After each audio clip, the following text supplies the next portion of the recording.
¿Las furias o las hermanas del destino? La eterna disputa. He visto esta misma pregunta repetidas veces y no parece que vayamos a tener una respuesta definitiva, al menos a corto plazo. Sin embargo, esta es mi opinión, ya me dirán ustedes la suya. En primer lugar, no se puede medir de forma justa a estos dos tríos porque cumplen roles muy diferentes. Mientras que unas son las arquitectas, entre muchas comillas, del destino de todo el universo griego, las otras son jueces, jurados y verdugos de los culpables. No obstante, aquí está la cuestión. El hecho de que Kratos haya vencido a las hermanas del destino tampoco determina su fuerza y poderío, ya que el verdadero poder de las hermanas no radicaba en su potencial destructivo ni fuerza física, sino en que su atributo por excelencia era tener cierta influencia en los hechos históricos. O sea, cuando alguien buscaba audiencia con las hermanas, no era para batirse en duelo, justamente porque nadie esperaba tener que enfrentarlas, ni ellas que alguien se atreviese a desafiarlas. El verdadero motivo por el que eran temidas y respetadas era por su capacidad de viajar a los distintos momentos de líneas temporales y así poder alterar ciertos sucesos puntuales, pero no tenían el control total sobre la vida de todos los seres. La forma más simple de explicar esto es comparando la habilidad de las hermanas con la Death Note. Aquí, si vos colocas la manera en que una persona va a morir, por ejemplo decapitado, la libreta solo crea las condiciones para que eso suceda, pero no necesita especificaciones ni detalles minuciosos. Y con las hermanas pasa lo mismo, ellas simplemente deciden el destino de alguien o una raza entera,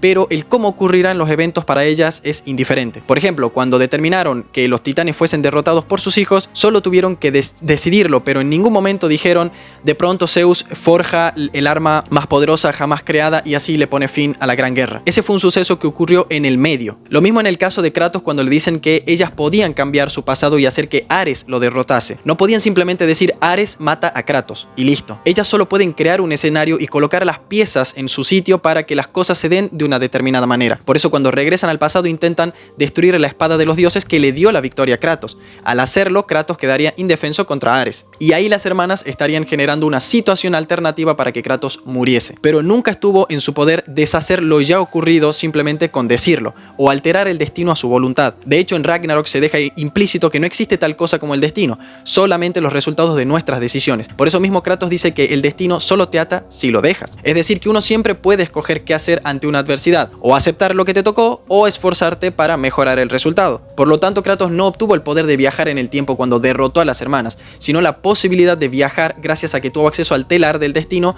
sin restricción alguna y a los espejos que eran como portales de viaje, porque claramente vemos que Kratos necesita entrar y salir de ellos cada vez que viajaba. Así que en resumen, las hermanas nunca tuvieron oportunidad contra Kratos, pero no simplemente porque él sea mucho más poderoso, que sí lo es, sino porque ellas no estaban acostumbradas a pelear. Claro que debían enfrentarse a Kratos para proteger el telar, pero su naturaleza no era violenta. O sea, no estamos ante seres puramente agresivos, ni son entidades hechas para la batalla. No como Kratos, un guerrero nato y experimentado, forjado para la guerra y curtido en combate. Sería como poner a correr a un niño de 10 años contra Usain Bolt, no hay mérito en eso. Quiero decir que cualquiera con la habilidad, fuerza y destreza suficientes para superar la isla de la creación no debería someterse a un reto mucho mayor contra las hermanas. Esto no es un nerfeo a Kratos, es una obviedad, porque recuerden que el último espartano casi lo consigue y no tenía ni la mínima parte de ventajas que tuvo Kratos, ni tampoco era un semidios. Y aún así se bancó un mano a mano contra Kratos usando nada más que una simple espada, estando bastante agotado y herido de gravedad. Por otro lado están las furias, entidades nacidas de la cólera e ira demencial de los primordiales, seres consumados en la violencia y encargadas de aplicar castigo físico, mental y emocional